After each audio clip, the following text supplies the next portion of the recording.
ក្នុងនាមជាប្រធានបកខ្ញុំសូមផ្ដល់យោបល់ជូនរដ្ឋាភិបាលពិចារណានិងម្ចាស់ការជាមុនដោយបង្វែរការទិញទំនិញពីប្រទេសថៃ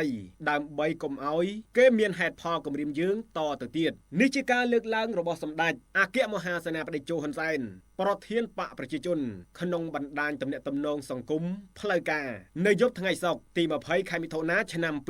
2025ល្បែងគំរាមដែលនាំមកដល់ការខាត់បងខ្លួនឯង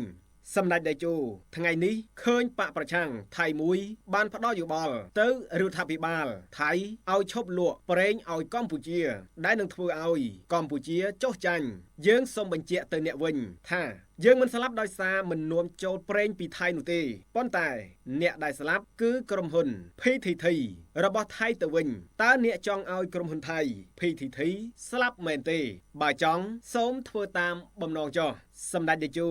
សម្រាប់កម្ពុជាបានត្រៀមខ្លួនរួចជាស្រេចដើម្បីដោះស្រាយបញ្ហាស្ថានភាពដែលពួកអ្នកគំរាមរួចហើយអ៊ីនធឺណិតអគ្គិសនីពលករនិងថ្ងៃនេះល្បែងប្រេងជាអាវុធប្រឆាំងយើងទៀតបញ្ហាពលករពេលមុនពួកអ្នកមើលងាយនិងរើសអើងពលករខ្មែរនិងយកពលករធ្វើជាចំណាត់ខ្មាំងផងដែរនិងគំរាមយើងផងនៅពេលដែលយើងប្រកាសទទួលយកពលករពេលនេះពួកអ្នកបែរជាចេះយកចិត្តនិងលួងលោមពលករព្រោះនៅពេលដែលពលករខ្មែរចាក់ចេញពីរោងចក្រកសិដ្ឋានក្រុមហ៊ុនការដ្ឋានសំណង់មួយចំនួនអាចត្រូវបិទទ្វារព្រោះខ្វះកម្លាំងពលកម្មសម្ដេចតេជោបើពួកអ្នកហ៊ានសូមពួកអ្នកបណ្ដេញពលករខ្មែរសាកល្បងមើលតើវាប៉ះពាល់ដល់សេដ្ឋកិច្ចថៃអ្វីខ្លះទេប្រេងក៏ដូចគ្នាសូមសាកល្បងចោះតែគូតែស៊ូក្រុមហ៊ុនថៃ PTT ជាមុនសិនព្រោះក្រែងវាងាប់ក្រុមហ៊ុនថៃដែលកំពុង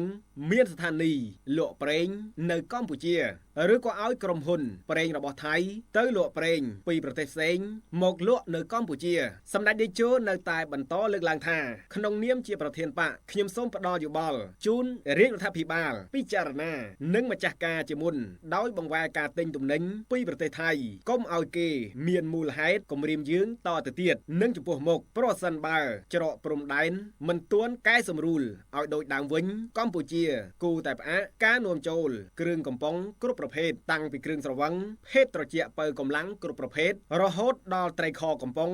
ឬសាច់កំប៉ុងគ្រប់ប្រភេទដោយជំនួសមកវិញផលិតផលក្នុងស្រុកឬផលិតផលនាំចូលពីប្រទេសផ្សេងក្រៅពីប្រទេសថៃប្រជាជនកម្ពុជាគូតែសម្លឹងមើលឲ្យឆ្ងាយ